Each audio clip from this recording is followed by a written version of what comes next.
Do you want to know what's happening around the world of sports? Look no further than The Bench with your host, Blaine Owl.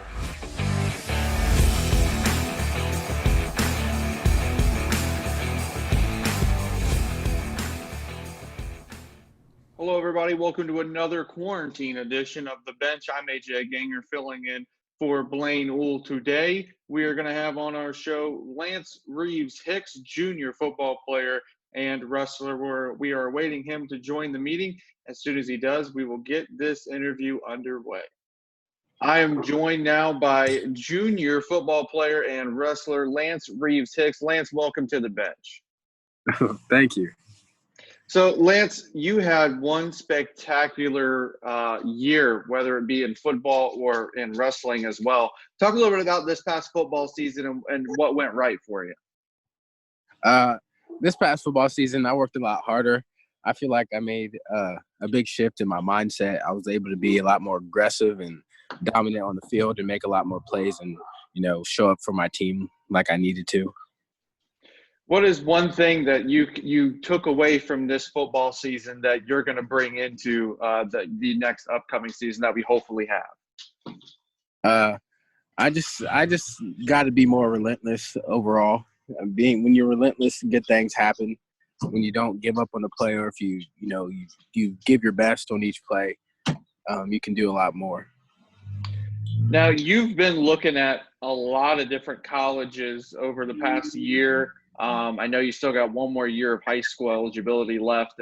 And what are some of those colleges that you've been looking at? I know you've mentioned to me in passing about Harvard, but there's also a lot of other Division I schools you're actually looking at to go to.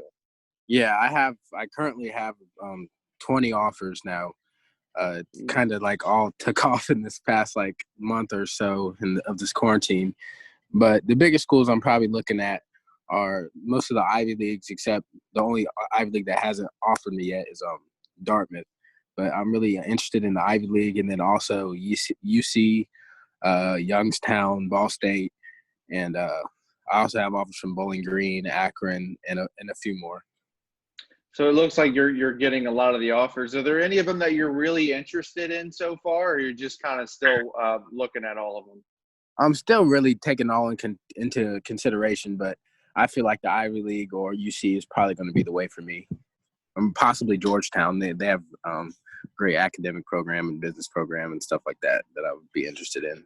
So why would you choose an Ivy League school over, let's say, like a Big Ten school if they offered you? Because I'm more about longevity. I understand that I'm good at football and that this is the reason why I'm going to be able to attend college for free. But the notoriety of the school and the education that I can get will take me a lot farther than football might if, something goes wrong. And it'll just set me up to, provide for my family the way I want and build the career and, the mindset that I want to have in life overall. So the Ivy League would be a strong contender over any school in reality. Nope. What are some of your biggest expectations going into your senior year? I know you're the class who's 0-3 against Troy right now. You guys you're 2-1 against Sydney.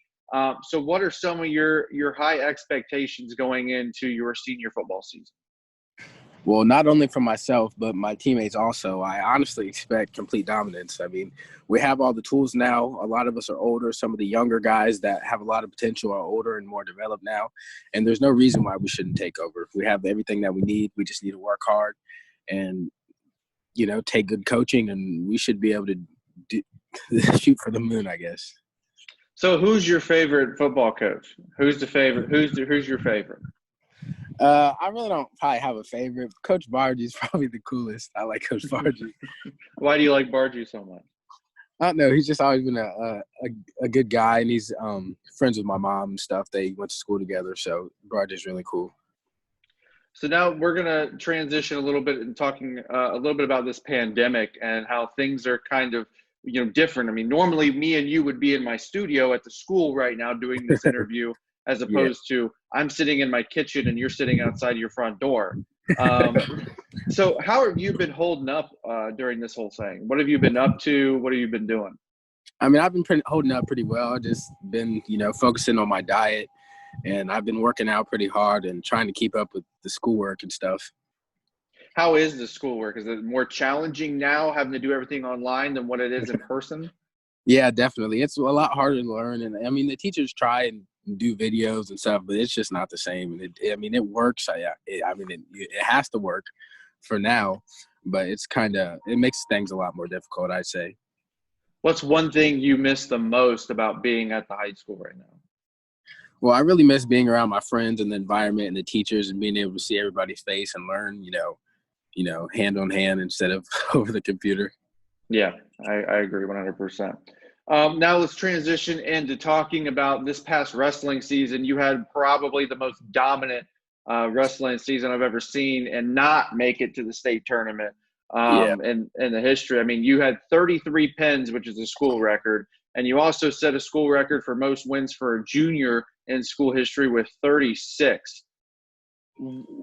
What was your mindset after losing those first couple matches at the beginning of the season to go off on like a 30-plus match win streak? I mean, against Padilla, I obviously wanted to go against him again and beat him, but he's a really good wrestler, and he made me better just wrestling him. And that was my first loss. And then I lost in a dramatic fashion.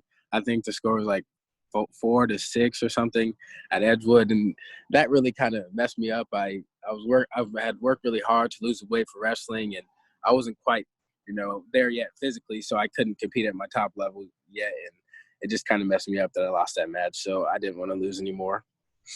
How does it feel knowing that you've set those two records? You've set the bar for the future of pickle wrestling. I mean, it feels good, but I hope that we are able to wrestle this year so I can do a lot better. I'm a lot more willing and open to, putting my all into wrestling because, I mean, at first I didn't really like it as much because it's actually really hard. But, I mean, now I've learned to love it, and I was planning to, work all this offseason and be working right now in wrestling still. But it just, with all this stuff going on, it didn't happen. Now you're kind of a shorter, but you still have a low center of gravity for wrestling, and you wrestle the heavyweight weight class. There's a lot of guys who are 6'5", 285 pounds, as opposed to you, who's probably 5'8", 285. What is the biggest difference that you see wrestling those bigger, taller guys as opposed to somebody your own size? Yeah, I'm just barely under 6 foot, but I mean, it's the guys that I wrestle tend to be a lot bigger than me. I mean, Padilla is about my size. He's the only guy that I really face that's like similar body type to me. But a lot of guys are a lot more, stout and tall. And the advantage for me is that since I'm a little bit shorter, but I'm pretty athletic, so I'm able to, finesse a little bit more than a lot of guys. That's what helps me to win matches. That you hit the nail right on the head when you say you're a lot more athletic. I've seen you become somebody who was, athleticism can only get you so far in the sport of wrestling, and you know that now. You've kind of developed a lot more technique over the past year. Talk a little bit about that. How did you end up turning in, your athleticism into technique and putting all your mind and heart and soul into this? Well, it was all my coaches, you, Coach K, Coach Black, Dusty, Coach Bryant, all had pushed me a lot more. I knew that this year, if I wanted to make it far, that I'd have to, change some things about myself. And that's a thing I made up my mind during this last summer during football. I mean, I wish I was able to, go to more open mats and stuff like that. And I hope I'll be able to do that here soon. But just this change in mindset helped me a lot to, focus more on technique and things like that, because that's very important, the most important in wrestling. Who's your biggest influence when it comes to the sport of wrestling, would you say?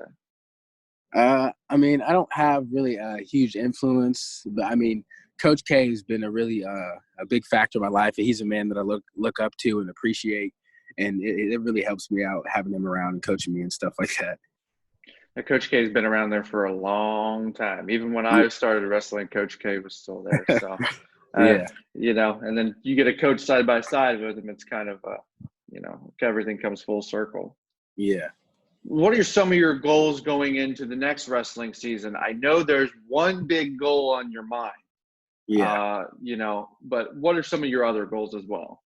Well, besides winning the state championship, everybody wins and loses, but I really think if I put my mind to it and really work hard, that I shouldn't lose any matches. I want to work hard, stay healthy, and become a better leader overall, and help my teammates to become better, and so I can pass on what I'm trying to do to them when I leave. What's something that you would tell somebody who's been interested in wrestling but has not gone out for the team yet, but you want to get them out for the team, and we want to get more numbers on the team and everything like that? What is something that you would tell those people? Well, I obviously would tell them that you should wrestle. I mean, it's a great sport. It builds character. It gets you in great shape, and you learn things and meet people that that will change you for the rest of your life. It sets values within you that just you can't get from anywhere else. Lance, is there anything else you want to add or tell the community before we get off here? No, I don't think so. I I just hope bet. everybody's doing well, with all this going on. Well, thank you for taking time out of your day and joining me on the bench for this week's episode. Take care, dude, and stay safe, man. All right, talk to you later, Coach. See you, bud. This has been the episode of The Bench with Lance Reeves-Hicks. I'm AJ Ganger. Blaine will be back next week on our show with another great interview. See you guys next week.